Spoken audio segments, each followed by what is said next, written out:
Good evening. I'm William Cooper, and you're listening to the Hour of the Time. Belated though it is, after the fourth attempted link-up with WWCR, we finally got someone there who knows what they're doing.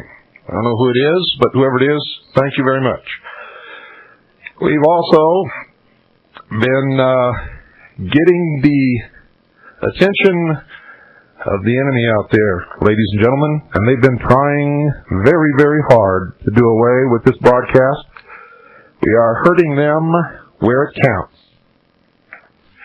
You all listened to the broadcast Thursday night, and you listened to this program, many of you, since its inception, May the 4th, 1992. We're going on 2 years with the Hour of the Time, and you know that I have stated repeatedly that the purpose of this broadcast is to prevent bloodshed, to wake the sheeple, get people to act, to do the things that they should have been doing for many, many years, so that we don't have to go through what they went through in Russia, in Eastern Bloc countries, in Cuba, and many other places in this world. Socialism destroys people. Socialism causes misery. Socialism rounds people up and throws them into prison camps.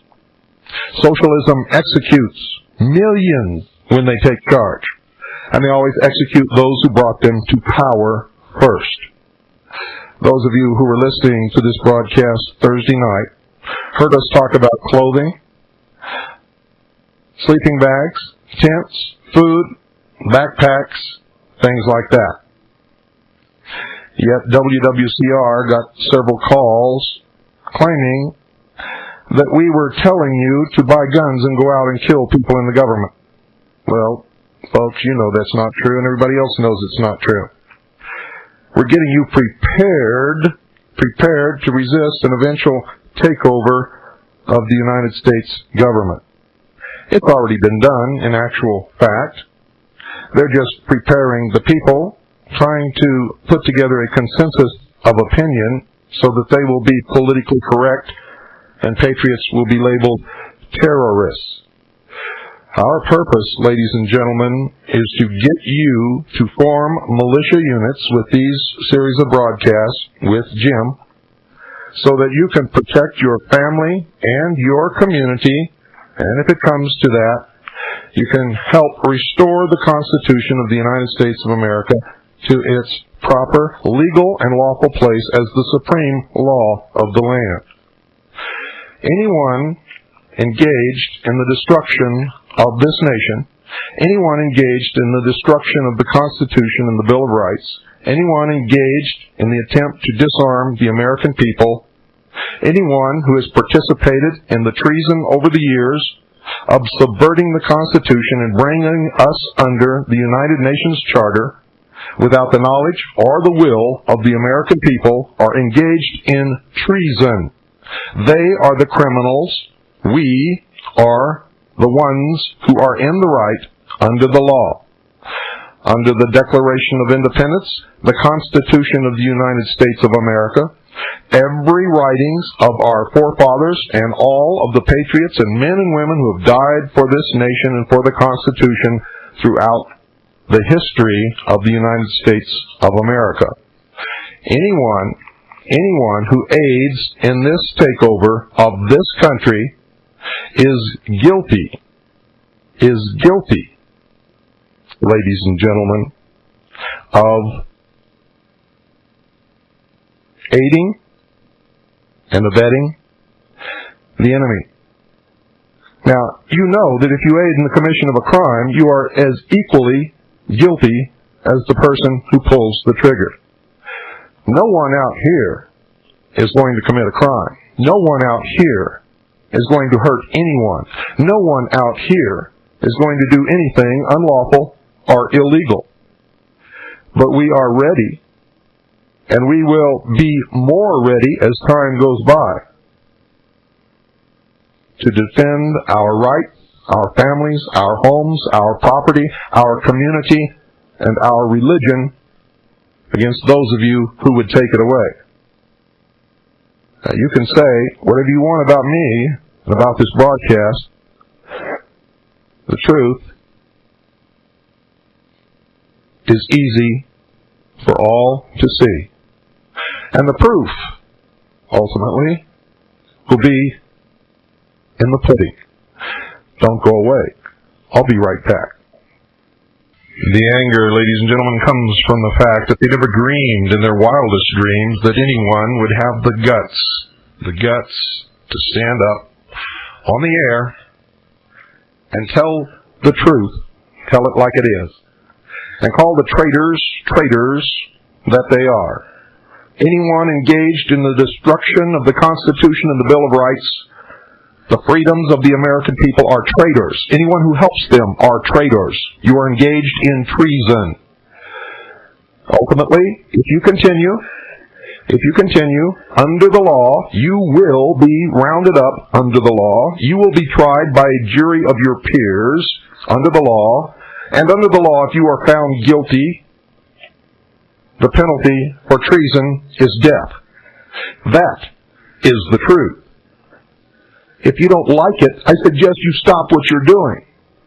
Because I'm always going to call a spade anytime I see a spade. And no one will ever stop me. I will continue doing what I know to be right until the day I die. And I will not be judged by you. I will be judged by my God and by no other. And that's the only judgment that I care about. It is the only jurisdiction that I recognize.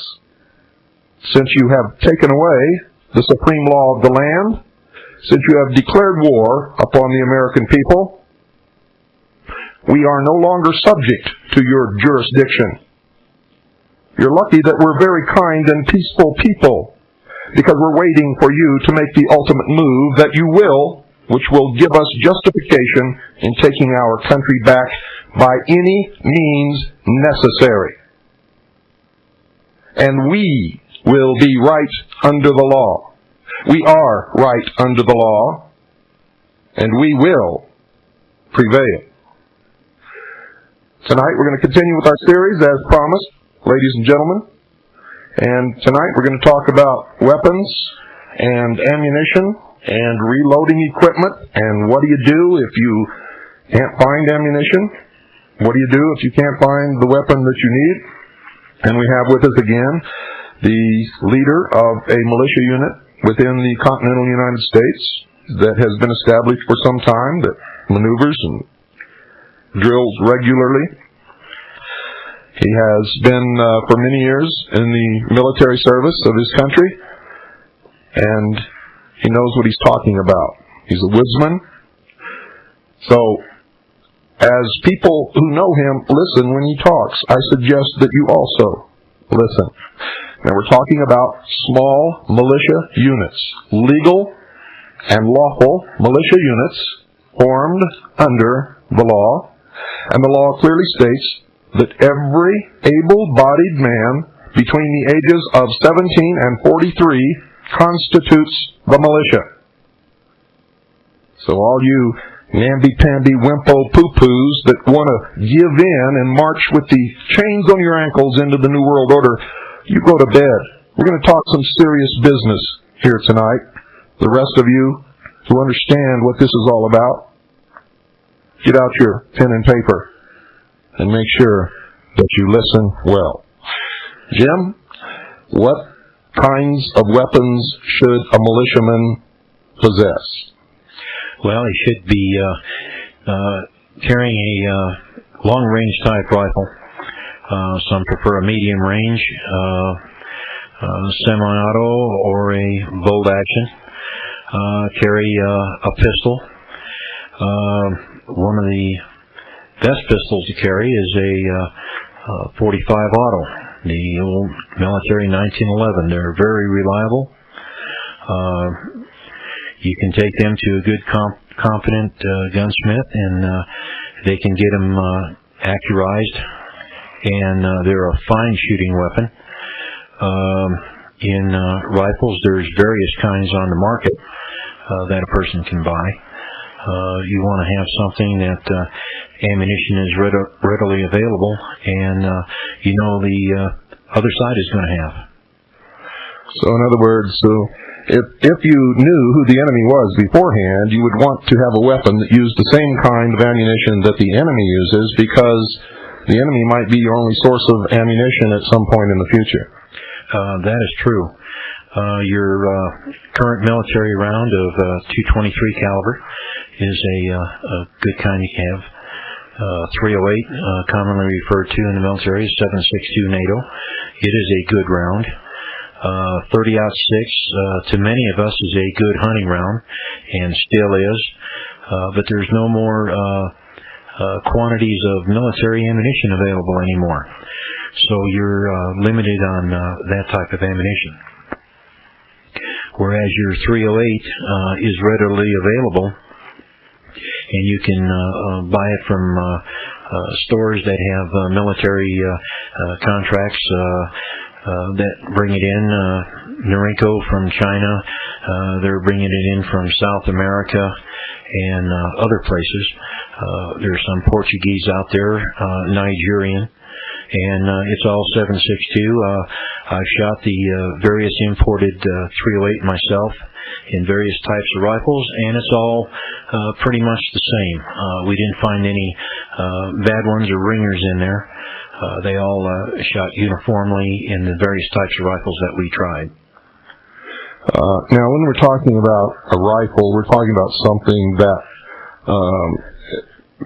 it's named after what it is. It's a long barrel that has been rifled. In other words, there are grooves twisted into the inside of the barrel, which causes the bullet to spin in flight, thus stabilizing it and causing it to be more accurate for a greater distance. Now, what kind of distance should a militiaman be concerned about being able to hit his target accurately? Well, a militiaman should be able to fire his rifle accurately in excess of 500 yards with open sights. We've done this. Some people can't see that far, and they have telescopes mounted on various types of rifles. You take any of your imported weapons, such as Mac 90s or SKs, you're looking at a range of about 300 meters. 223, you can shoot about the same. Your 308, 30-06, you're going out there to 500, 600, 700 meters, depending on the shooter. I've seen some guys really get out there. They'll take their favorite hunting rifle and do a little glass bedding on it and do a little tuning up on it, and they can do some wonders out there. It just depends on the individual. You have a lot of natural good shooters born here in the USA. A lot of them don't know it until they get out and start to practice a little bit, and then they realize what they can do, and they learn their weapon as well as they do driving their car, and they're always looking for something else to reach out to. You can go to various hunting ranges, target ranges, and you'll see guys starting out at 50 and 100 yards, and they're doing fine, and a couple of weeks later you see them on the 500-yard line range, and they're real happy. Now, there's a reason why a militiaman should be able to hit a target at quite a distance. And you want to talk about some of those reasons? If this country were ever invaded and occupied by a force that was going to subjugate the people the American people, they would have a tremendous amount of technology, wouldn't they? Yes, they would. They have a lot of automatic weapons. Myself, I don't believe in automatic weapons. I believe in a nice semi-auto or a bolt gun, and if you have a good trained militia person out there, they can take their time. They'll pick their shots. Most of these people that would be coming in are using automatic weapons, and all they do is a spraying effect, and they have no idea where they're shooting, because when you're firing an automatic weapon, they're firing anywhere from 5 to 10, 15, 20 shots at a time, and there's no way that they can see. All they can do is just throw lead at you. And you have a good trained militiaman, I'll take them over a man with a automatic weapon any time, because he's going to pick and choose his shots. And when the person with an automatic weapon is up and working trying to reload, your militiaman's going to be taking his shot. Now, I learned in Vietnam that what happens with automatic weapons is they put out a real scary amount of fire, a bullet suppression fire they call it, which is supposed to make the enemy get down and lay on the ground, and you can have your way while they're doing that. But the truth is that most people who fire an automatic weapon are not very good at making the rounds hit what they're aiming at. So most people who are hit with automatic weapons are hit really by accident. And the truth about automatic weapons is that they waste a tremendous amount of ammunition. I was taught when I was a boy that if you take a bullet hunting, you bring back a squirrel. And for every bullet you better have a squirrel. And if you don't have a squirrel, you're in big trouble. And I learned to be an expert shot real quick. And most American boys who were raised by fathers who understood what a weapon was really for and what the second article in amendment was really for, taught their children that, and those children have grown up and teach their children. But most people never learned these things. The truth is, with the amount of ammunition that's wasted in 1 minute by someone with an automatic weapon, a person who's a real good shot could take a terrible toll on the enemy over a long period of time. This is true. Most of you listeners out there have seen the tapes on Waco. Look at the firepower the BATF had, and how many hits did they get? All they did was spray ammunition around, like you would a can of paint. So if you take your time, learn your weapon, take your shots, just out on your regular target ranges, and you can have a lot of fun learning how to shoot. And the more proficient you're going to get, you don't want to get out there and waste ammunition. I've heard a lot of people in my travels throughout the country talking that they burned up a case of ammunition over the weekend. Well, I don't know what they can accomplish by burning that up. One thing they're doing is taking a terrible toll on their weapon if they only have one weapon. Burning up that useless amount of ammunition is just costing money. And in today, the way things are going, you just don't want to throw that ammunition away, because that ammunition is worth money. And I don't see anybody walking down the street throwing dimes down the sidewalk. So this is more or less what they're doing when they burn up a case. At some point in the future, it may be worth more than any amount of its own weight in gold, and maybe far beyond that. Now, really the only important thing, it doesn't matter what the name of a rifle is. A rifle is supposed to hit its target at a long distance, continuously. In other words, it should remain accurate unless you take and slam it up against a rock with all your might, and even then, most good, well-made rifles will remain accurate. It should have the least number of parts, and it should be able to be field stripped and cleaned and repaired in the field, and, as we first discussed, should use whatever ammunition the enemy uses. This is true. There's a lot of good rifles out there on the market. There's a lot of reliability in there, but there's a lot of junk out on the market. If you see something,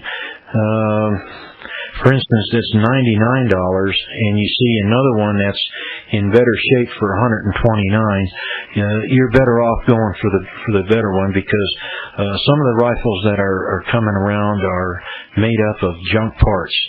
And I don't care if it's from an M1 Grand all the way down to an SKS or some other type of weapons that are out there.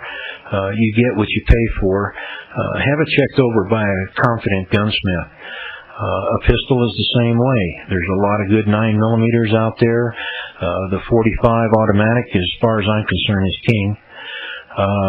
Then you want to start looking at the availability of ammunition. Things are getting in short supply. So therefore you want to get a couple of people together and start doing some reloading.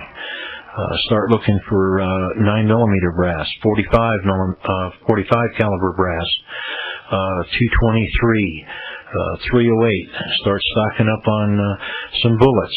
Buy primers. Powder is very important. So all of these things put together is what you're going to have. You got to think a little bit far in the future. I've talked with people over the weekend, and some say, well, why can't I buy this, that, and the other? Well, it's all gone. People have gone into a more or less panic buying up things with the passing of the Brady Bill. Things are in short supply. Companies cannot keep up with the demand. And I've told people as far as 2-3 years ago, when you go and buy something, buy a couple of extra boxes of loaded ammunition or buy an extra 1,000 rounds of primers or whatever. Stockpile a little bit. Put a little back for a rainy day. Well, the rainy day is coming, folks. And we're going to need some of these items. I had to laugh because he said the rainy day is coming, and I got some music queued up here that he's giving my music away. Folks, we're not getting particular here. I know a lot of people want to, and they think that if you're not getting down to basics and telling what kind of cartridges and what kind of primers and what kind of this and that to get, that they don't know what they're talking about. And I can assure you that that's not the case. It doesn't matter at this point that we are the ones who teach you that stuff. You need to go someone in your area who has the time to sit down, because in an hour's radio program, we can't teach you all you need to know about primers and cartridges and powder and ballistics and things like that. But just to let you know that this gentleman here really does know what he's talking about. Most people don't know what this is, but I'm going to ask him, and I haven't asked him before, so I don't know what he's going to say, but could you tell the listening audience, I'm taking a chance here, because if you don't know this, I'm in trouble. What is a Verdun primer? A Verdun primer? Verdun primer is found in a lot of imported rounds. It's basically used in European cartridges. A boxer primed is an American style round. It has a single flash hole. When the primer is ignited, the ignition is fired through one hole, which ignites the powder to push the projectile out. A Verdun primer, when it is fired, has two small flash holes, and it burns the powder. And this is what's been used in Europe for years. This dates back to a lot of the first English rounds, where they used cordite powder, which was a long powder that was broken off in thin sticks, much like pencil lead. Yeah, in fact, it looked a lot like pencil lead. Yes, it does. And a certain amount was broken off, and then the bullet was crimped back in position, and they could, when they changed the primers out, they actually could use water pressure to knock out the primer, replace the primer, and that way when the round was fired, you had two flashes coming out of the cartridge, igniting the powder for more positive ignition.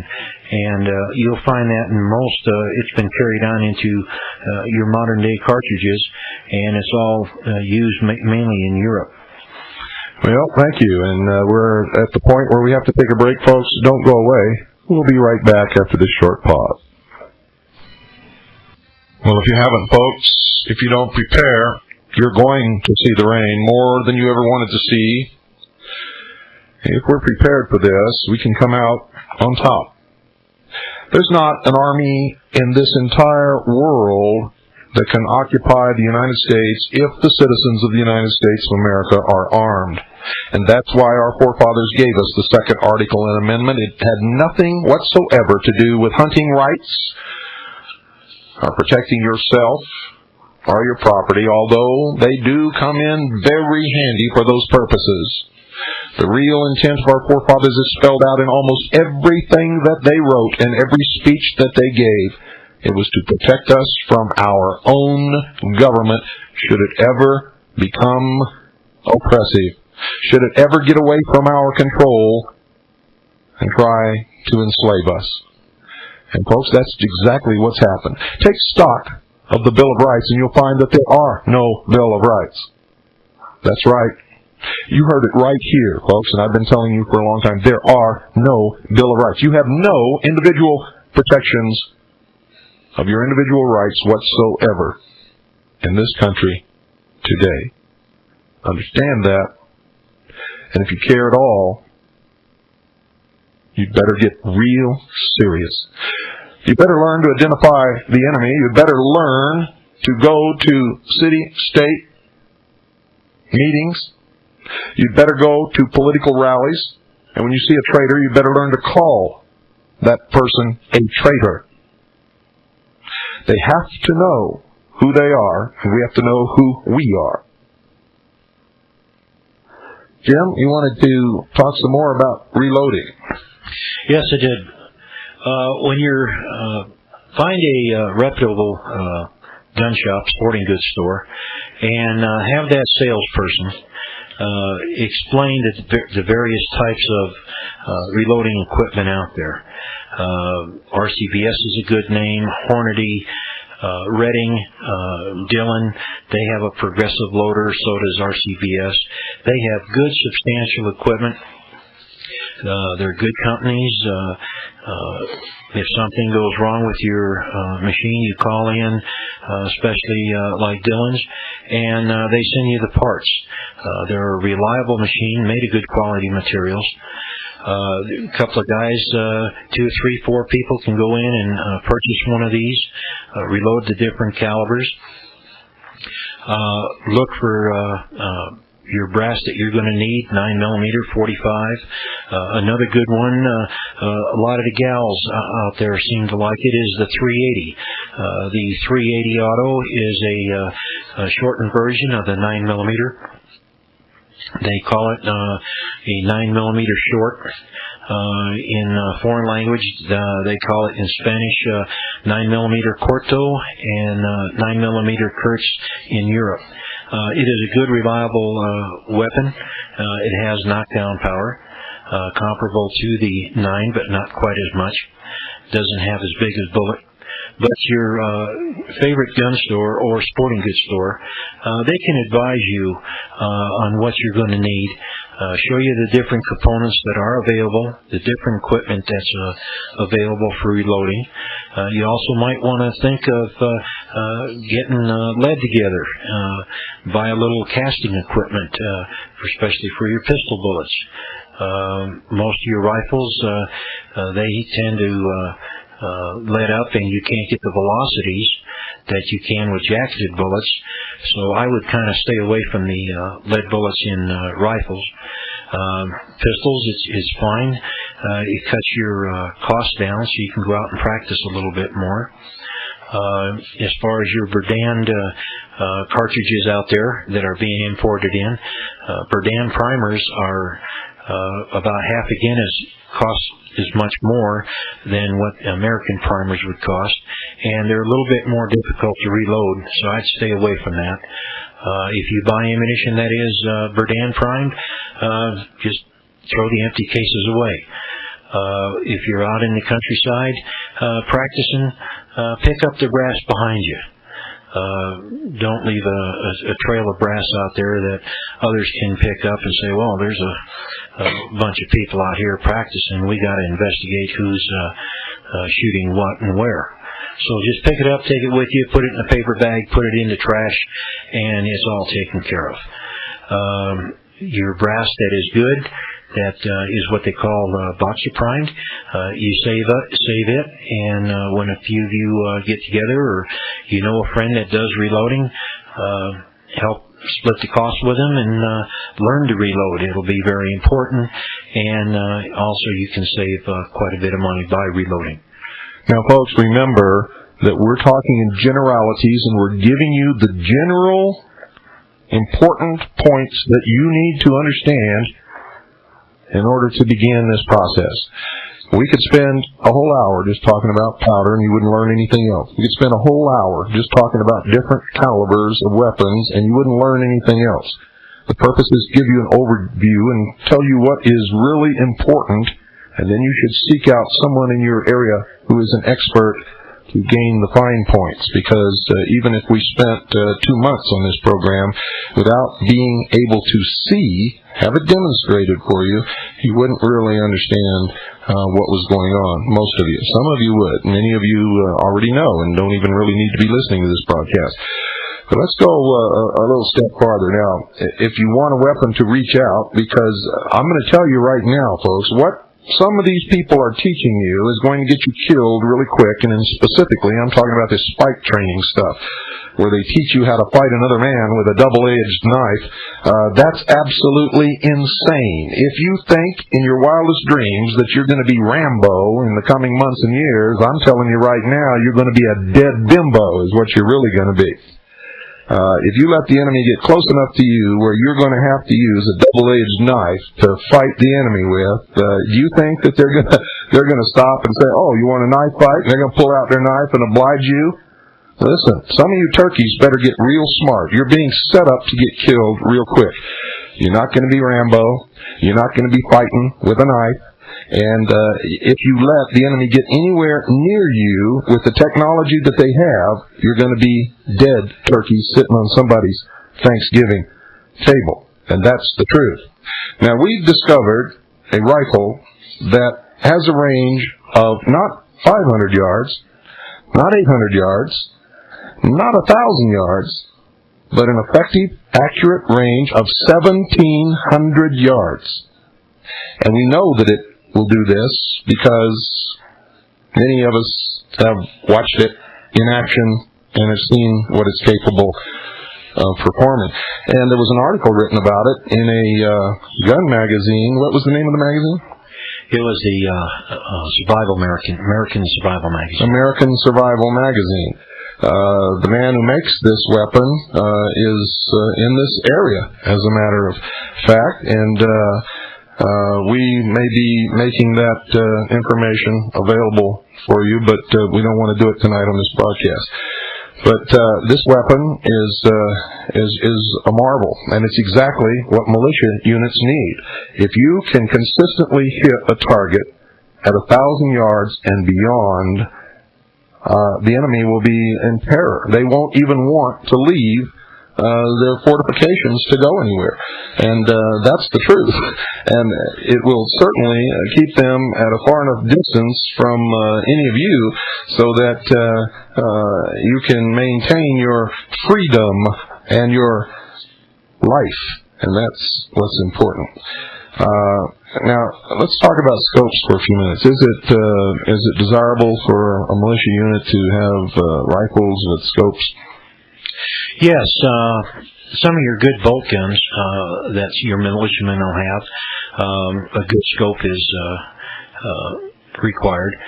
There's a lot of good scopes. There's a multitude of manufacturers out there: Bushnell, Bosch & Lomb, Simmons, Redfield, Tasco, you can name it. And they go anywhere in range from $49.95 on up to $500-800. It depends on what a person wants to spend. But for the most part, a lot of your general purpose hunting rifles, I'm not endorsing any particular brands. I've used quite a few. Some are a little bit better than others, but in generalities, a medium price scope is a good one. And all your manufacturers make a good moderate price scope, because let's face it, you have a militiaman out there and he has a family and he has to have 2 or 3 rifles and 2 or 3 scopes. He can't afford to go out and spend $5 or $4 or even $250 for each scope. But there's a lot of moderate-priced ones that range from $49 to $149 that will do the job quite well. The same thing in rifles. A lot of people can't afford real expensive rifles, so they have to look at the moderate-priced rifles to supply the family and his wife, and etc. Now, you have to understand, folks, that I read you the law concerning the militia. It didn't say you might be a part of the militia. The law doesn't say that you can enlist if you want. The law doesn't say that, hey, you're militia for 2 years and then you're something else for the rest of the time. No, folks, the law says that every man or boy between the ages of 17 and 43 are the militia. Anyone between those ages who can carry a weapon and fire it is the militia. Whether you want to be or not, those of you who've been in those age groups are already the militia. Anyone who's not within those age limitations can volunteer to support the militia. What does support mean? Well, it's whatever your militia unit assigns you to do.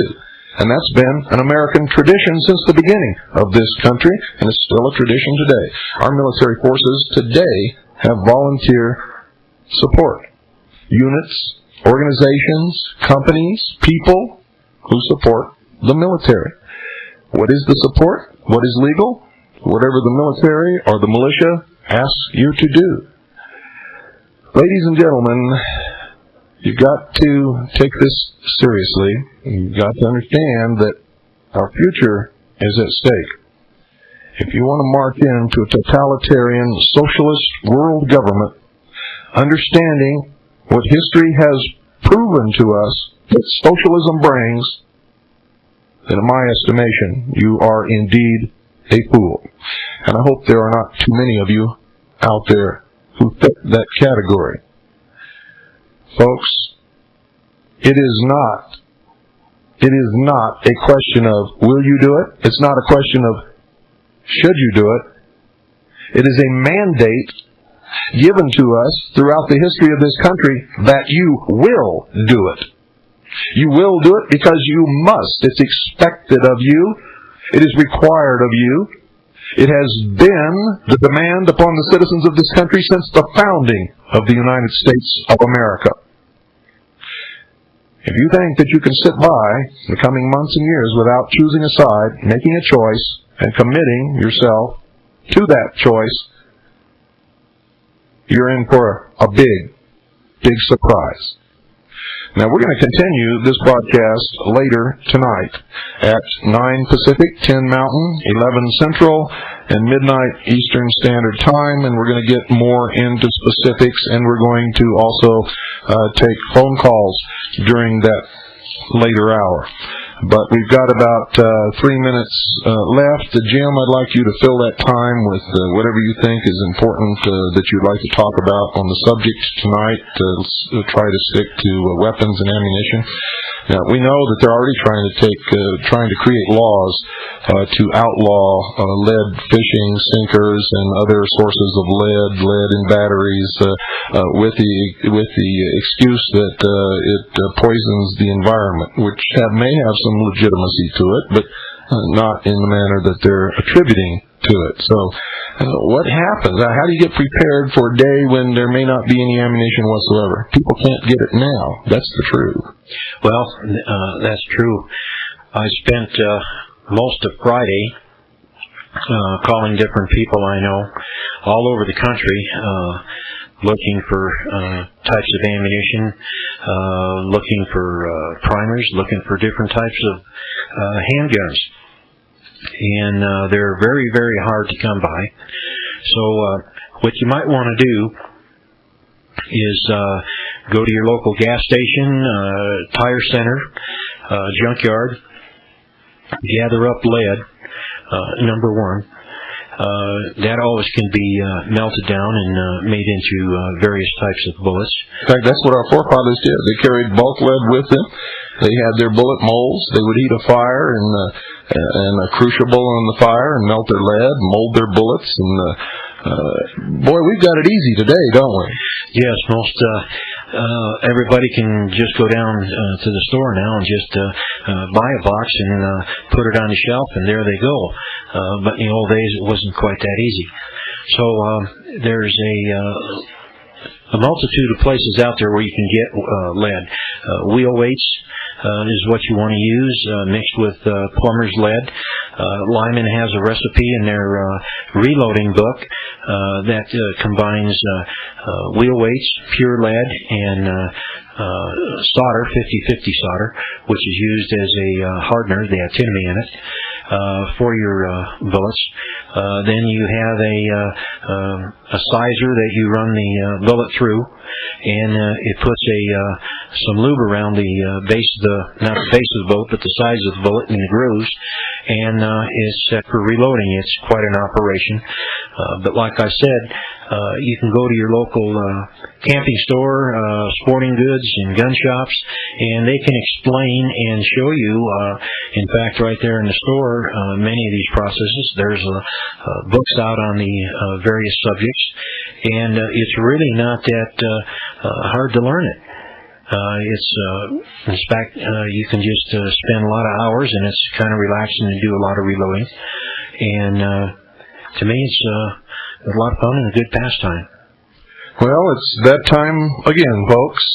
Now, remember, get ready. Find somebody in your area who's an expert that can teach you much, much more. We're going to be carrying this on and talking about it on the later show tonight. So if you can stay up that late, stay tuned. If you can't, you can order these tapes. We're non-CAGI members. They're $8 postpaid per tape of the hour of the time. For CAGI members, they're $6. Now, also remember this. Stay away from people who try to tell you that you need automatic weapons or that you need to know how to fight with a double-bladed knife. Stay away from them. Stay away from your neighbor who has an automatic weapon and is practicing fighting with a double-edged knife, because those people are setting you up to get killed real quick, and the people who fall for it, who learn these things, are dead meat. They just don't know it yet. Good night, and God bless you all. You're listening to the Hour of the Time. I'm William Cooper. Before we get into our program tonight, I want to read you a gift from Jim that was presented to me, I guess about 2 weeks ago. I'm going to read it to you. He gave this to me in a very nice frame, and I will certainly cherish it. It's entitled A Patriot's Prayer, and it goes like this. Father in heaven, forgive us from falling away from your teachings because of greed and riches. Help us again as true Christians to reaffirm our faith in God. And with the help of your only Son, the Lord Jesus Christ, who died for us and is my true Savior, help us again restore our Bill of Rights and our Constitution to our once great nation, and again voice our Declaration of Independence against the New World Order. Help us in the coming fight to destroy the secret societies and mystery schools of Babylon, so we can once again live free and in peace as Christians, and for the love of my God Almighty. Amen. That's the depth of the man who's going to be talking to you tonight. Don't go away. Well, I hope you're ready, folks. I hope you have your pen and paper by your side. You've had your prayer, and you've had your marching music, and now you're going to have your schooling. Jim, if you'd like to start where we left off and get right into the meat of the matter, and we'll try to get what's left finished so that we can take some calls. Okay, folks, one thing I want to get straight is that I don't know it all. Nobody does. We get help from everybody around. We all contribute into the militia group. And like I say, no one person knows it all. And we come up with a lot of ideas, a lot of things to do. I've had some people call in and talk about clothing. the proper clothing to wear. Well, everybody doesn't have to have woodland camo. We don't use woodland camo all the time. OD green is fine. In your selection of knives, big Rambo knives are useless as far as I'm concerned. People that collect knives, having in your collection is fine. For practical matters, a short skinning knife, one or two good pocket knives are very good out in the field, and that's about all you need. The important thing is that they cut, right? And they cut when you need them to cut, and they're easy to take care of and will hold an edge. Yes, there's a lot of good quality manufacturers out there, Schrade, Buck, Camulus, Western. There's all kinds of names out there.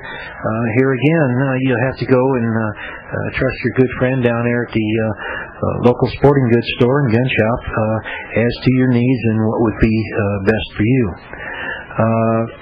In a militia unit, I wanted to get to that. As you guys and gals get together, have yourself a mechanic in your unit. Get a person that is a paramedic, and then all of you learn first aid. Have a person that is a Mr. Fix-It. I know a few of these type of people around the country. You can hand them just about anything that is broken, and they can get it fixed and get you going. You want to have a person in radio communications that can help you no matter what type of radio systems that you might develop in your unit, anywhere from a 2-meter band to FM to CV units. You need some type and establish some types of radio communications. There's different specialties out there. Everybody has their own type of specialty, whether it might be cooking out in the field, food preparation, through weaponry, and how to make a comfortable base camp, make it more comfortable that you're staying in. So everybody has their own specialty that can be used when you're out in the field. So another thing that you want to do is contact or get copies from your own state of the state constitution, read it, and get help on the militia end of it, and start getting your units formed out there, and have your equipment gathered and know where it's at, have it in proper order, have gasoline handy, keep a full gas tank. You people that are in urban communities, know about where you're going. Know how to leave the city if you have to leave the city for some reason. Just take a look on TV and look at those people over in Bosnia that have nothing. You have a chance to put things together now and get prepared for what if you didn't have anything to eat, you needed to make a shelter, and you needed medical supplies.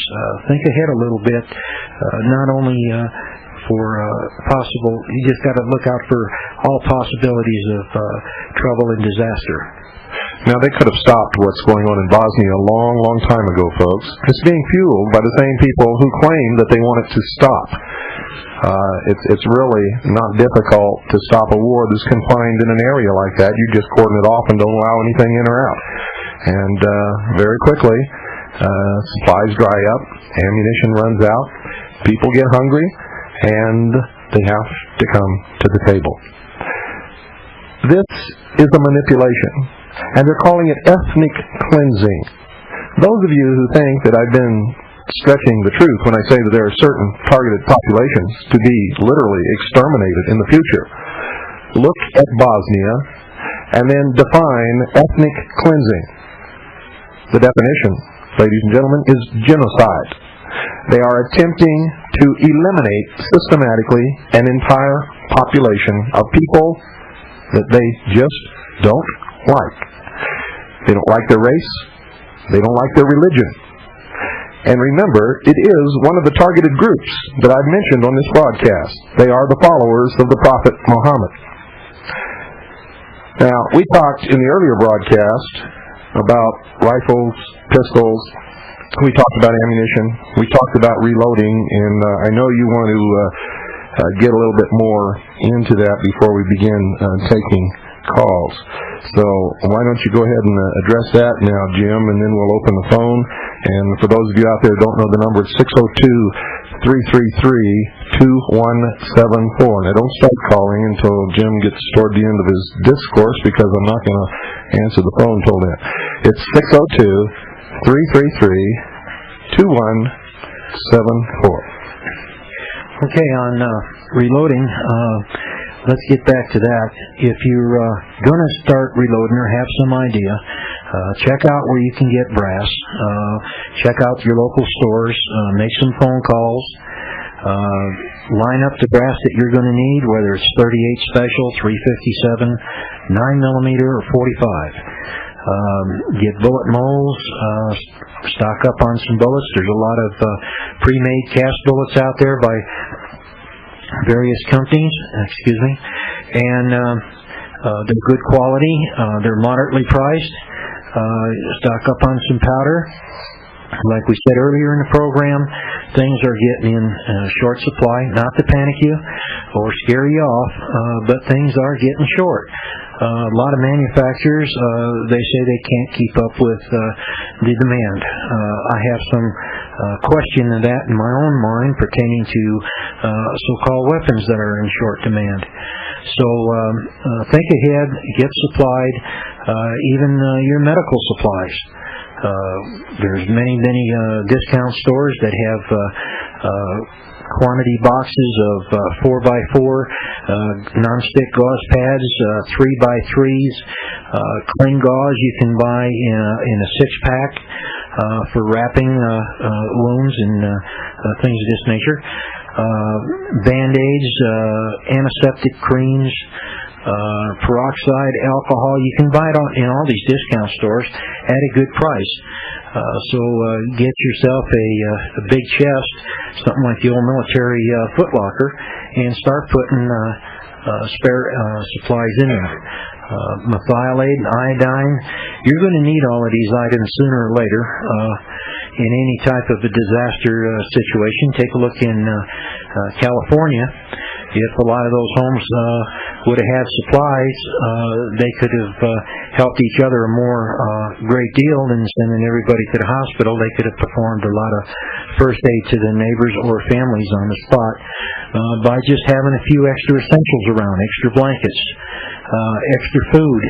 Here they didn't have nothing to eat. They couldn't get it in. If they would have had a little food storage, they wouldn't have had a lot of the problems that they had. So just think ahead a little bit of what you're going to need. Now, if you don't think things are really bad, folks, when this happened in the San Fernando Valley, a lot of absolutely ridiculous things began to take place. Everyone who lived in Northridge, and I mean everybody who lived in Northridge, received a check for $3,400 from the government without making any claims.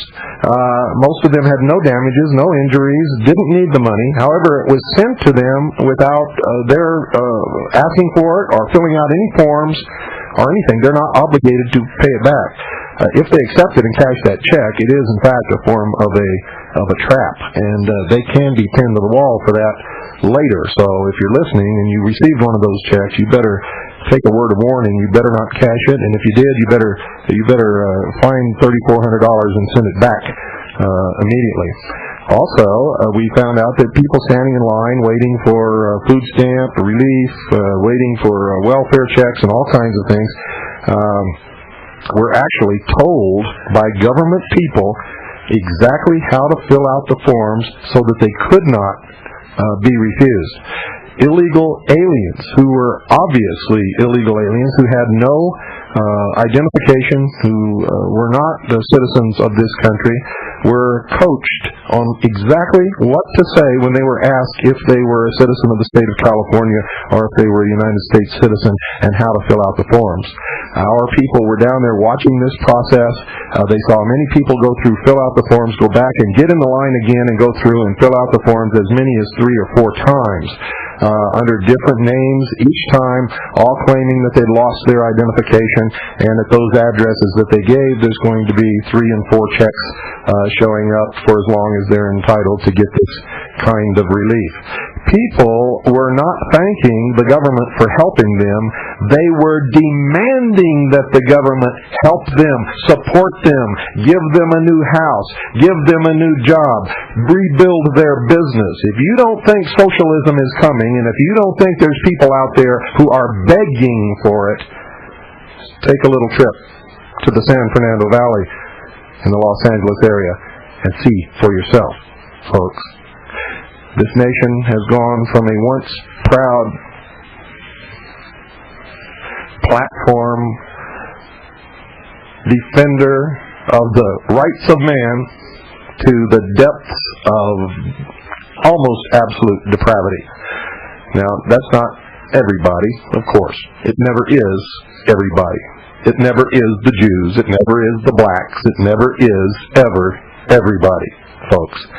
So don't get that impression, but we are on the edge of a precipice.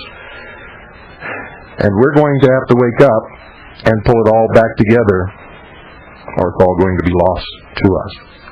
Now, for those of you who missed the earlier program, I'm just going to recap just for a few seconds, then we're going to begin taking phone calls, and you'll be able to address Jim and ask him whatever questions you want, and he'll certainly answer them.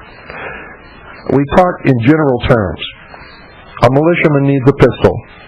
A militiaman needs a rifle that can hit a target consistently, that is accurate at a range of 500 yards or more. It doesn't matter what you call this rifle.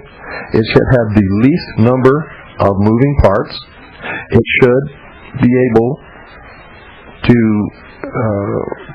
stand a lot of abuse. You should be able to get parts for it now and stockpile those parts for a time when you might need them. And you need to practice with that rifle and learn how it works. You need to learn how to disassemble it and clean it and reassemble it in the dark if necessary. You need to learn how to shoot using, quote, Kentucky windage, unquote. And, folks, you got to understand that all these people that are teaching you all this baloney about you need to get an automatic weapon is sheer idiocy. You give me 5 good men that can shoot straight and hit their target when they shoot, and I'll trade you all the automatic weapons in the world for those 5 good men. And I mean that sincerely. Also, when you go to these spike trainings episodes and they teach you how to run out and get killed real quick, and you're learning how to fight hand-to-hand with a double-edged knife, I don't want you anywhere near me. You better stay way, way away from me. Because, folks, nobody who gets that close to the enemy is going to live in what's coming. Remember, they have the technology. We do not. We have to fight a sustained guerrilla action if and when a hostile power invades and occupies the United States of America. We will have to use our brains, and you will not find anyone rushing into battle, holding a knife in his hand, with any brains in his head. So, bear that in mind. In fact, you better think about that a lot. We talked about ammunition. What type of ammunition you need to have. Whoever the enemy is, whatever type of ammunition they use, you should have a weapon, and you should use that same ammunition, because sooner or later there will become a time when the only source of ammunition is from the enemy. We talked about reloading and reloading equipment. Now, you're not going to learn the nuances and the fine details and all of that stuff from listening to any radio broadcast. You're going to have to find the experts in your area, taking with you the important points that you learn from the hour of the time, bearing in mind that other people may have different ideas, and you may have to weigh those different ideas. Remember, when your life is in the balance, you don't want to take the word of anybody. And the motto of this show is don't believe anything that you hear or read unless you can prove it in your own research. Remember that also. But you must act, you must prepare, you must listen to programs like this, you must seek out the experts in your local area, you must build a militia. You must be very wary of people that you don't know when you're doing it. We're going to open the telephone now and take your calls. The number is 602-333-2174. Please keep your calls brief because this is the last night that Jim's going to be here. He has to make an awful long trip to get back to his home. And so I know your questions are important. Make them brief, to the point, and Jim will answer them. We'll try to get as many people on the phone and as many questions answered as possible. Good evening. You're on the air. Yes, hello, Mr. Cooper. Hello. This is Steve from New Jersey. First, I'd just like to say that... Steve, first you need to put your mouth right in front of your phone and you need to talk a lot louder. We can barely hear you. Okay. Can you hear me better now? That's much better. I just wanted to say that you're doing America a great service and waking the people up. I'm middle-aged, and it took me a long time to wake up, but I have. And I was a scout sniper with 1st Battalion British Marines in Vietnam, and we have a small squad-size unit here now, and we opted for Soviet block calibers, 7.62 by 39, mostly because of the cost factor, and dragging on 7.62 by 54, and we're trying to pull our money together to get a 50 cal for long-range sniping. And I'd just like to say that I appreciate what your guest had to say. It was very informative, and one comment I wanted to make was that you mentioned brigade quartermasters and U.S. Cav the other night, and they're both fine outfits. I've got stuff from both of them, but there is another company that has most of what you'd be looking for in 782 gear and such at significantly less cost. They don't have a fancy catalog or anything like that, but their prices are good, and I'll give that number if you're interested. Sure, go ahead. 1-800-654-4795, and they're out in Oklahoma, and they're good people to deal with. That's 1-800-654-4795? 4795, yes, sir. Okay, what's the name of the place? Charlie's Militaria. Farley's? Charlie. Okay. Charlie. Okay, thank you very much. Did you have a question for Jim? No, sir. I just like to say I agree with everything. The only thing I would like to ask is what size units does he think that we should keep this thing at? Like I said, we have a small squad size unit, but how big should we get, or how small? Jim? Well, it depends on your location and how many good interested parties you have. You might want to break it off into several different squad sizes, and it's easier to work that way rather than have large numbers that are out in the view, you might say, of the other side. So you're better off working in squad size just like you're doing now and multiply your squads. Okay. All right. Thank you, sir. Remember, to fight a guerrilla action, you need small units that can appear and disappear quickly. You have to know each other and trust each other with your life. If you try to put together a large unit, you're not going to have time to get to know each other, and thus, sometimes someone's going to fail you. I can't stress how important it is. Also, there has to be a leader. Everybody agrees as the leader. Because when the proverbial chicken scratch hits the fan, folks, you can't stand there and argue with the leader. If he tells you to do something, you've got to do it. That's just the way it is. Good evening. You're on the air. Jim. Yes, go ahead. Is it possible that if I leave my address there, that you can tell me where you're located? Forget it. What are you, some kind of a clown? Oh. Go back to bed. Hey, don't call with this stupid stuff. I'll read you out in 10 seconds flat, folks. We've got no time for this. This man's life is on the line. And if you think you're going to call up and you're going to get his address or phone number or name, well, forget it. I don't want to get my blood boiling here.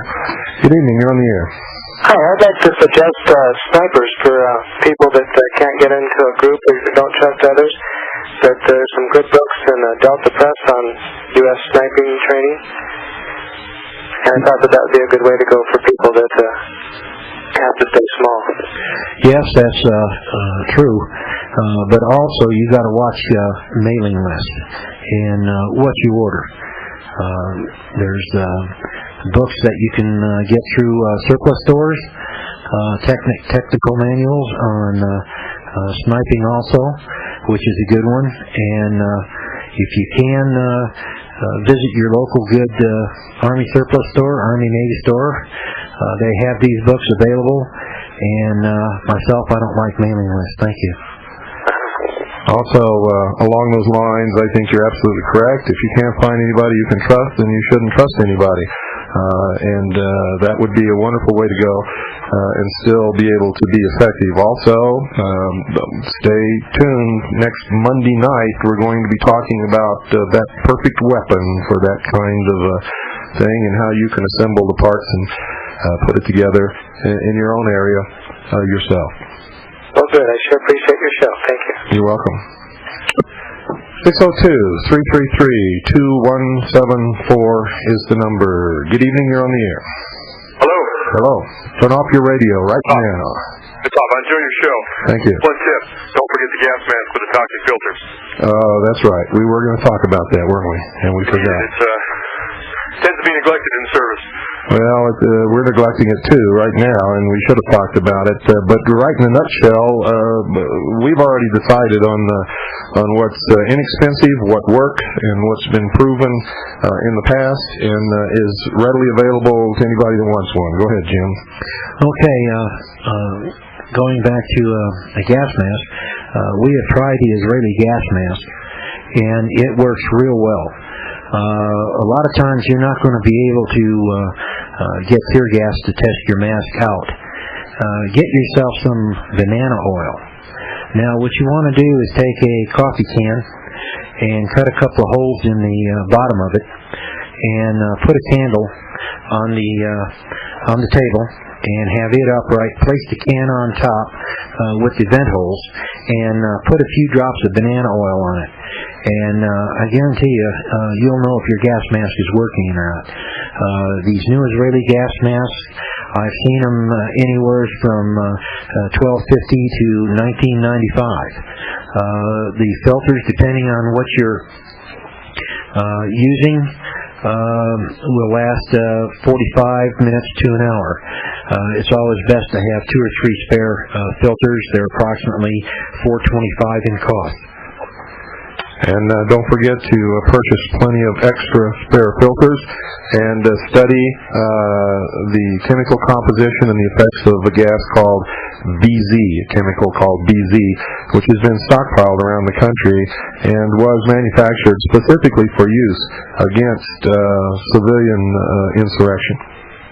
Good evening, you're on the air. Hello. Hello. I have a comment. I wanted to, two comments. One, gun shows are an excellent source for books. A lot of the gun shows out here in California have sniper books and all types of things that you can buy right off the table. Hundreds and hundreds and hundreds of them. So that's a good source also. And definitely do not get your name on a mailing list. Number 2, in terms of forming a militia, my suggestion, I don't know if this has been brought up because I didn't listen to the earlier show, but I would strongly suggest that people form a militia with 4 to 6 of their closest friends, and from there, those 4 to 6 friends will form a separate group, like spokes in a wheel, but no one in the lower group will know who is in the upper group, and then each group will form their own 4 to 6 all the way down, so that just in case something happens, they would not be able to get to the top group that is directing the whole thing. You know what I'm saying? Yes, at least not quickly.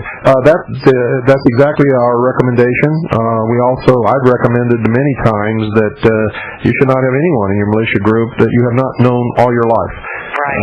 But I realize, and many of you realize, that there's a lot of you out there who have never known anybody all your life. Some of you haven't known anybody for more than 2 years at a time because you move around so much, and you're going to have to deal with that. I don't know how you're going to deal with that, but you better be very careful. I strongly suggest that people do not get involved with joining these militia groups that are springing up all over the United States and putting your name on a list. For Christ's sake, they're going to come after you. And I think that there are a lot of disinformation people out there that are starting these militia groups, and just don't get suckered in. That's right. They'll come after you first. That's why we're telling you to form your group in your area with people that you know. They must be small groups that are willing and ready to fight a sustained guerrilla warfare for maybe many years. Yep. God bless what you're doing. Guaranteed, folks. Good evening. You're on the air. Well, it looks like they hung up. Okay. Try it again. Good evening, you're on the air. Good evening, Bill. How are you today? Calling from New Jersey. Hello. Yes, the name here is Tom. Just real quick. How long do you honestly expect the United States to be normal and stable economically and socially and politically? What is your personal opinion, sir? Well, it's not just my personal opinion. CAGI has done several studies amongst the members of the organization, and our learned, I should say, our educated guess is that we have until about 1996, if we have that long, and we're already into 1994, to be able to get ready. Because within that period of time, we expect some kind of movement against the patriot community. We also expect that the sheeple of this country and the world will begin to demand that guns be taken out of the hands of the American citizens. Already starting with Willie Clinton. And they're going to be doing that. We're also seeing some of the people who have attended spike training are already being raided, and their papers and guns are being confiscated. This has happened. Two verified cases in Florida and one unverified case in another state, which we're in the process of checking out. Who can we look for knocking on our door or the big movements? Is it going to be Democrats? Is it going to be the National Guard? Is it going to be certain groups of people? Who should a normal, average American patriot like myself be most scared to... Well, don't be afraid. If you're afraid, you got no business being free. Don't be afraid, folks. Wary is the word. Yeah, should be most wary of our government, our local government, the feds, the FBI, ATF. You have to be wary of anyone who is in this socialist establishment. They will, in fact, have already formed the law enforcement agencies of the country in sort of an unofficial national police. Many of the local police forces, city police forces, have been federalized already. They've been issued black uniforms that has a red Federal Emergency Police patch on it. About the only ones who have not been absorbed into this are the county sheriffs. Okay. Listen, keep up the good work. Thank you. Thank you very much. Bye-bye. Thank you for calling. 602-333-2174. Good evening. You're on the air. Yes, I have a question concerning should everyone in their group try to stay with the same caliber, or should you or could you mix it up with, let's say, for instance, 7.62 NATO and 5.56 NATO? Okay. It depends on the individuals, what they've already purchased. Both side, our side has 223. The other side's going to be using 7.62 by 39. You should have a sufficient quantity, preferably 1,000 or more rounds for each weapon, to include your sidearm. So that way you have a little stored ammunition, and if you run out, just grab somebody else's rifle and go. Well, I'm in a situation where, thanks to Mr. Cooper and some other people, we have awakened early enough to start stockpiling things, and I have the ability to equip a sniper rifle, a semi-automatic 7.62 NATO rifle, and a 5.56 rifle. and I'm trying to wonder how if that would be an acceptable mix. Well, sure. As long as you have sufficient quantities for each one. If you run out of one, you got the other, which is good thinking. Not only that, but ammunition will be readily available from the enemy if it comes to that, and you run out. If you have something else that you wouldn't have that. I think you've got a good mix of weapons. My own personal opinion, you've got 3 different weapons that fit 3 different purposes, and that's good. And one of the things that we have discussed and thought out, and in fact your show has kind of brought out our thinking, was that the distance fighting is the way to do it. And if you're... That's the only way to do it, against technology. If you're fighting within 200 yards, you're dead meat. That's right. All these clowns going to spike training, learning how to fight with a knife. Sometimes I wonder, where do these people come from? I mean, they deserve to be rounded up by gripes, in my opinion. If they can't use their brain and think, they've got to be some kind of wannabe Rambos. They go to too many movies, I think. Well, you see what they did in Desert Storm. Our troops and everything are trained to do their combat at 200 yards or less in terms of the infantrymen, and they rely on pieces of equipment and helicopter gunships to do their fighting at longer distances. Yeah, and very few of them can shoot a rifle and hit their target. Well, even if they can, what they're issued now is a little light at 500 yards. Let me tell you something. I was in the military, and I know a lot of friends who are still in the military, and rifle range training has always been a joke. It's still a joke. If you want some inspiration, go read about Sergeant York in World War I, and you'll understand exactly what we're talking about. That was the machine gun war, and he took a whole German contingent prisoners and killed the rest of them with a single-shot, bolt-action, Springfield rifle. And they had machine guns and the whole might of the German army, and they ended up surrendering to him because he was the only one out there on the battlefield that every time he fired a bullet, it hit what he shot at. And every time they even wiggled a finger, he saw the movement, and he shot one of them. Yep.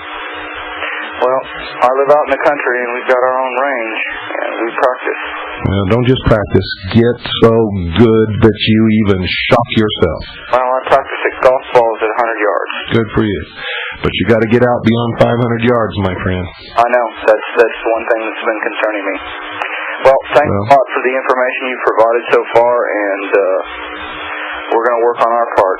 Good. And don't forget to listen next Monday night when we're going to tell you how to build a weapon, a legal and lawful weapon, any place in the country that'll let you reach out way beyond 500 yards.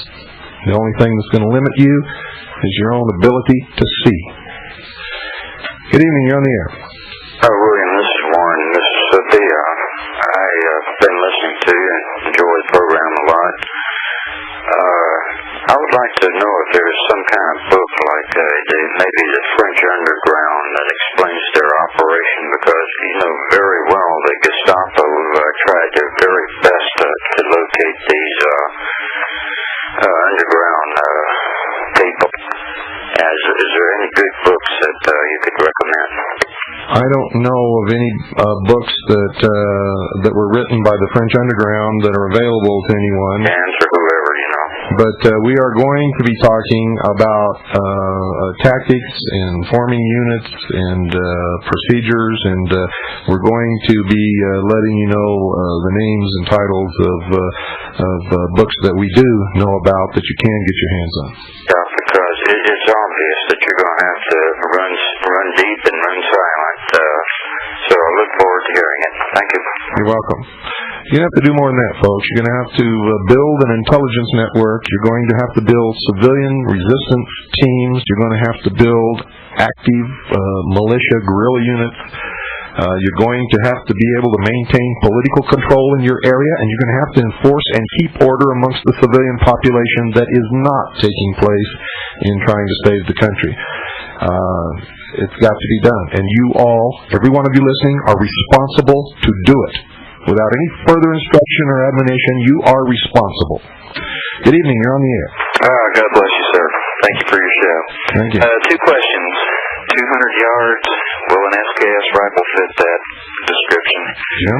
And second question, I know you're concerned about security like, well, I am and people should be. How do you anticipate in the future militia units around the country networking and working together? And I'll hang up and listen on the radio. Thanks. Well, my advice about networking together is don't do it.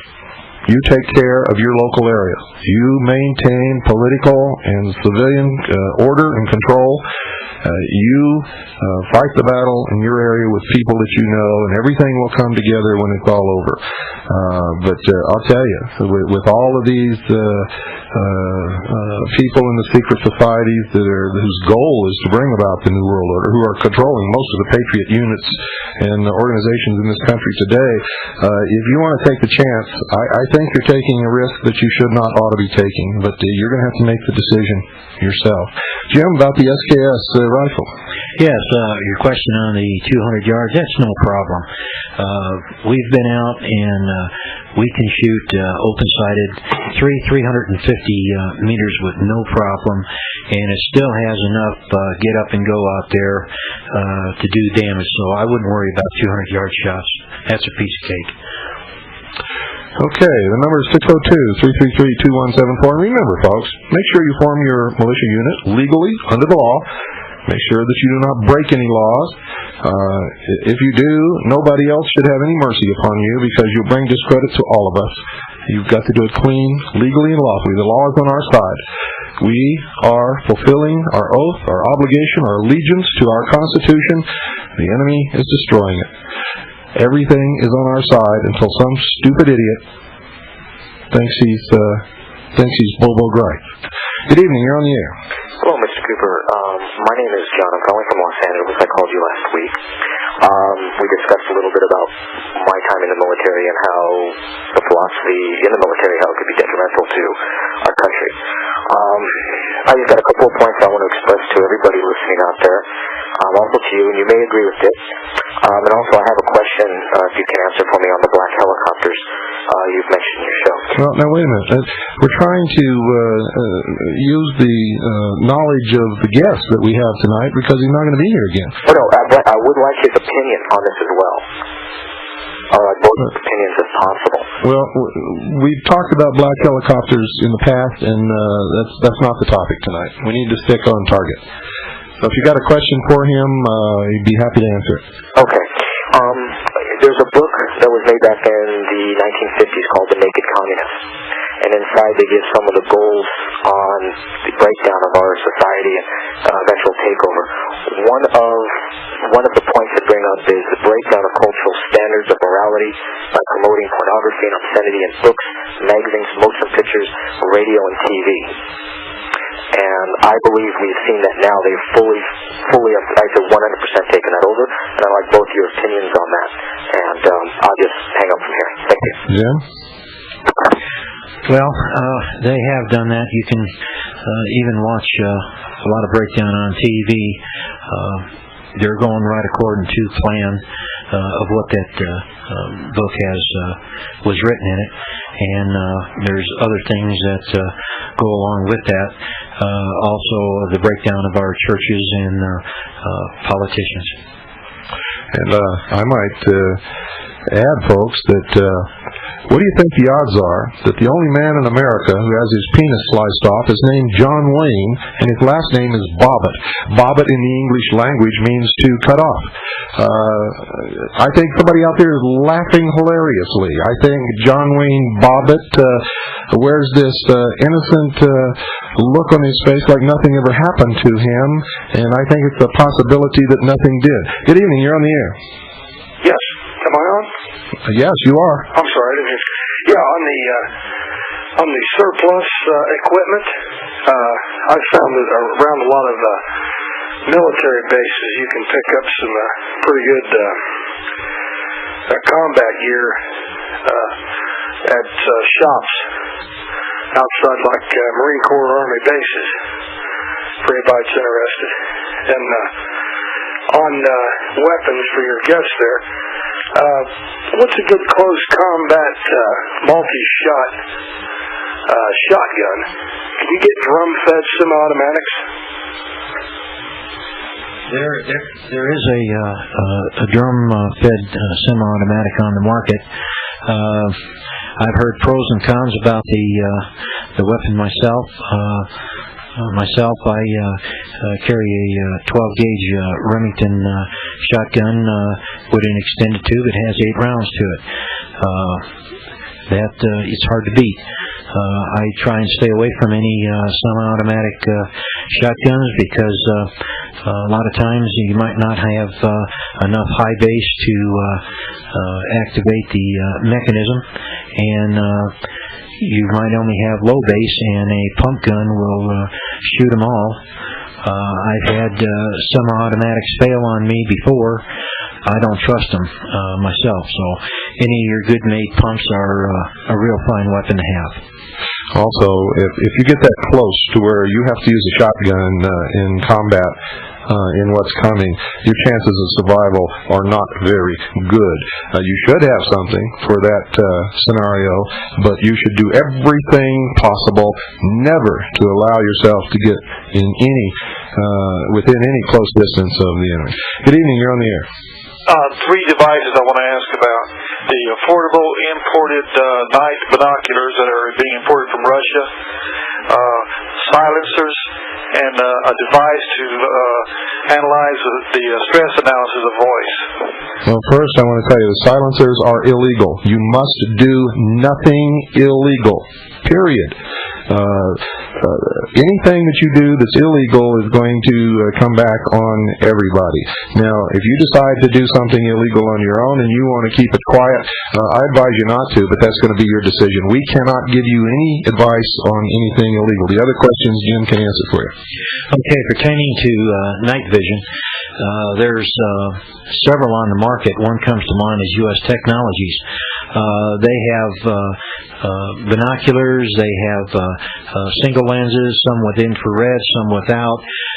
There's a multitude out there, and you'll see them advertised anywhere from $499 up to $4,200. It all depends on what a person is looking for. I personally haven't tried them all. I've tried a couple of them. They seem to work, and that's all I can advise you at this time on that type of glasses. You do want to stay away from active infrared. A lot of these glasses have an infrared radiation device on them for seeing in the nights when there's no stars. And I'm going to tell you right now, all of the military forces of the Soviet Union, the United States, and several other countries have passive infrared detectors that almost every soldier carries. So make sure that you don't fall into that trap. Thank you. You're welcome. Bye.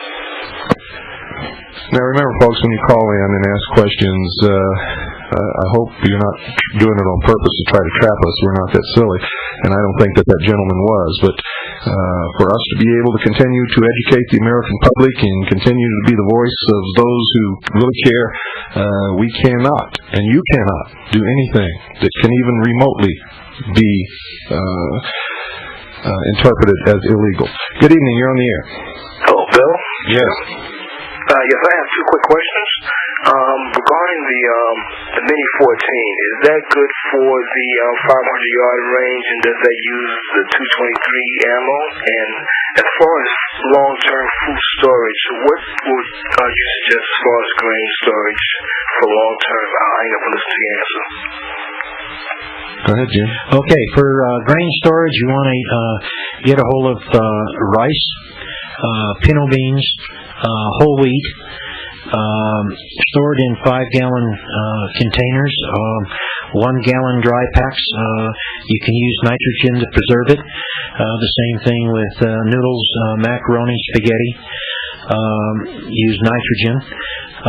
Also, there's another way of packing that if you don't have nitrogen available. Just get you some clean 5-gallon buckets that have a good seal on top. Place some plain salt about an inch in the bottom of your bucket. Fill it halfway up with your product. Put a couple of bay leaves in the middle of it. Proceed to fill up the bucket. Put a couple more bay leaves on top and cover it. Bugs will not live in salt or bay leaves, so you can hold your grains for quite some time that way. You know, we did offer food storage products through the Hour of the Time and through CAGI, but not one single person took advantage. Not one single person bought one can or one of anything. Nothing, period, over quite some period of time.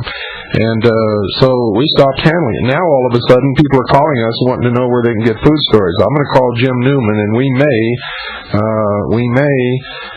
provide it again. I haven't made that decision yet, but I will tell you this: when we had it before, you could not buy any food storage products in this country cheaper than what we had it here for the listeners of the Hour of Time and for CAGI members. It just amazed me that everybody all of a sudden wants food storage, and when we offered it, nobody wanted any. And now they're going and paying a higher price than they would have had to pay through us. That's amazing. That just really gets me. And back to your question on the Mini 14, it's a .223 caliber, standard military 5.56. No, I would not recommend it for 500 yards. The key is Mini. Get the Maxi. Does that answer your question? I guess he's gone. 602-333-2174. We have time for maybe one or two more calls. So if you have a question, get on the horn right now because the line is open. 602-333-2174. Good evening. You're on the air. Hello, Bill. Hello. Yeah, I have a couple of questions. First, I think I might have missed this program that you did after the clothing about what kind of personal gear you should carry. Well, that was on that 2 nights, or 2 shows on that Thursday night. Yeah. Okay. Yeah. Well, I couldn't pick it up, so that would be the second hour, right? Yes. Okay. My question then to Jim is, you probably covered that already. What kind of compass? What's a good compass to have? And another big question I have is, how much water should we carry? How many canteens? What sizes? Things like that. And I'll get off the line right now. Thank you for calling. Okay, question number 1 on compasses. The Victorinox Swiss Army compass is a good one. Bruton Compass Company makes a couple of real good compasses with directions, and the Military Lasmatic compass has always been my favorite. Those compasses you can get land nav books there at your surplus store or your camping store. They have them, and so those are real good ones there. Water storage. There's a lot of ways of storing water, but to carry it, you can carry anywhere from 2 to 4 quarts with you. It should last for a while. Train yourself not to guzzle down water, especially when you're overactive and you're overheated. You can get yourself a little bit sick there. So just sip on the water and don't guzzle it down all at one time. Good evening. You're on the air, and you're the last caller, so make it short and sweet. Okay, Bill, the guys that carry the OT-6 that are hard up for ammo, they can convert to a 308 by using a insert developed by the U.S. government. And they're $15. You just stick it over the 308 shell, chamber it in a 30-06, and fire it, and it forms to the chamber, and then you can use 308 ammunition. They're available from Idaho Surplus Sales in Boise, Idaho, and the telephone number is area code 208-378-1727. And there's only one. The only drawback to that is that if you buy some of this foreign ammunition, it won't chamber in a 30-06. You have to resize it in a die to get it to fit because they don't manufacture foreign 308 ammunition to the same specifications that we do. Well, I thank you for that information, and I know you're right because Jim's sitting here shaking his head up in down in the affirmative. So that's good. For those of you who didn't get the number, it's 208-378-1727. And that's something that we all needed to know. I didn't know that. You've made a great contribution. Thank you very much. Folks, it's that time again. I want to encourage you all, call our sponsors. Thank them for sponsoring this program. Mention my name, William Cooper. Ask for all the free newsletters and written material that you're entitled to as a listener of the hour of the time.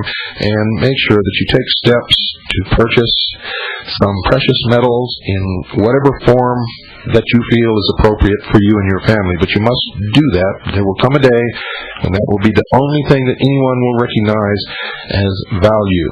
And if you don't have some of it, it could cost you your life. Good night, and God bless you all.